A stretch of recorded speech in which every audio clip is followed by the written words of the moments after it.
في القلب مشاعر أخفيها قد أشرقت الشمس عليها عن خطى. السلام علیکم پیارے بچوں، آج ہم سورۃ الملک کی آیت نمبر 11 اور 12 کریں گے۔ اللہ تعالیٰ فرماتے ہیں فَاعْتَرَفُوا بِذَنبِهِمْ فَسُحْقًا لِأَصْحَابِ السَّعِيرِ۔ انہوں نے اپنے گناہوں کا اعتراف کر لیا تو لعنت ہے دوزخیوں کے لیے۔ اب یہاں پر دیکھیں آیت نمبر 11 میں کہ اللہ تعالیٰ بتا رہے ہیں کہ جو دوزخی تھے ان کو جب آگ میں پھینک دیا گیا، اس کے بعد انہوں نے اعتراف کیا، اس کے بعد انہوں نے کہا کہ واقعی ہم نے غلطی کی تھی، ہم نے جھٹلایا تھا پیغمبروں کو اور ہم نے غلط کام کیے تھے، نہ ہم نے سنا تھا اور نہ ہم نے عقل سے کام لیا تھا۔ تو اب جو ان کا اعتراف کرنا ہے، اپنے جرم کو ماننا ہے، یہ ان کو کوئی فائدہ نہیں دے گا۔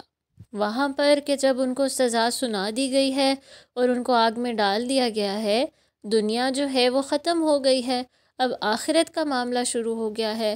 اب وہ جتنا مرضی کہیں کہ ہاں ہم اللہ پر ایمان لے آئے، ہم اللہ سبحانہ تعالیٰ کی نافرمانی نہیں کریں گے، اب اس کا کوئی فائدہ نہیں۔ اور ان کے لیے اللہ تعالیٰ بتا رہے ہیں لعنت ہے۔ یعنی لعنت کا مطلب کیا ہوتا ہے؟ اللہ تعالیٰ کی رحمت سے دوری ہے۔ اللہ سبحانہ و تعالیٰ ان کو اپنی رحمت کا مزہ نہیں چکھائیں گے، یعنی ان کو عذاب سے رہائی نہیں ملے گی، ان کو اس عذاب میں ہی ہمیشہ کے لیے جلنا پڑے گا۔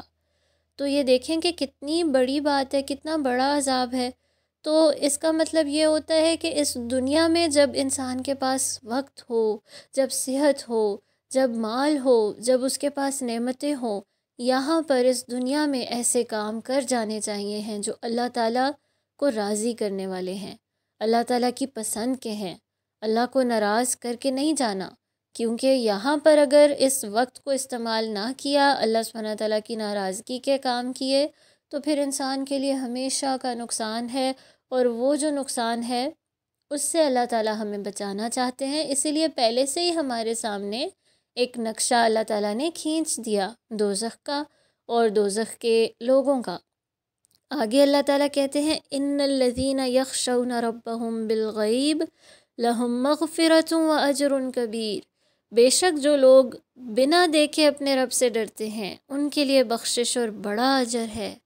اب دیکھیں دو اپوزٹ لوگوں کی بات ہو رہی ہے۔ یہاں پر ان لوگوں کی بات ہو رہی ہے کہ جن کو اللہ تعالیٰ نظر نہیں آتے تھے۔ دیکھیں ہم میں سے کسی کو اللہ تعالیٰ نظر تو نہیں آتے ہیں، پھر بھی اللہ سبحانہ تعالیٰ کو دیکھے بغیر اللہ کی بات ماننا اور اس بات کا یقین رکھنا کہ میرا ایک رب ہے، وہی مجھے پالتا ہے، وہی مجھے کھلاتا ہے، وہی مجھے ساری نعمتیں دے رہا ہے، اسی کے پاس میں نے لوٹ کر جانا ہے، اور وہی ہے جو تمام جہانوں کا مالک بھی ہے، اور میں نے اس کی کتاب پر عمل کرنا ہے۔ جو یہاں پر اس بات کا یقین رکھ کر اللہ کی بات کو مانے گا، یعنی ڈرنے کا مطلب یہی ہے نا کہ آپ کو یہ بات پتہ ہو کہ اللہ تعالیٰ مجھے دیکھ رہا ہے، میں کوئی ایسا کام نہیں کر سکتی یا کر سکتا کہ جو میرے رب کو ناراض کر دے۔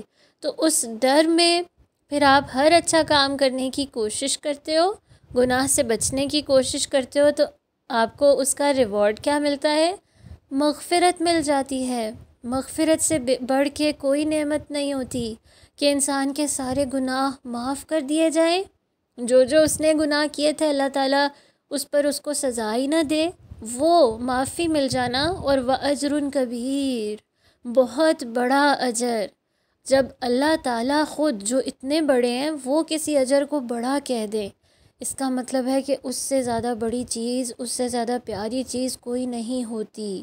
تو وَأَجْرٌ کبیر، اور یہ اجر ان لوگوں کے لیے ہے جو یہاں پر اللہ کو دیکھے بغیر اس یقین کے ساتھ کہ اللہ موجود ہے اور وہ ہمیں دیکھ رہا ہے اور وہ ہم سے ہر چیز کے بارے میں سوال کرے گا آخرت میں، اس یقین کے ساتھ اللہ تعالیٰ پر ایمان رکھتے ہیں اور اللہ تعالیٰ کی بات مانتے ہیں، اور کبھی کوئی غلطی ہو بھی جاتی ہے تو وہ جان بوجھ کے کوئی گناہ نہیں کرتے، بلکہ اس غلطی کے بعد اللہ تعالیٰ سے رجوع کر لیتے ہیں، توبہ کر لیتے ہیں، اور اللہ تعالیٰ سے پرومس کرتے ہیں کہ اب میں دوبارہ غلطی یا گناہ کے کام نہیں کروں گا۔ ٹھیک ہو گیا؟ جزاک اللہ خیراً کثیرا۔ السلام علیکم۔ بعد الذكر تبارك وقتي وازدادت قوة ذاكرتي.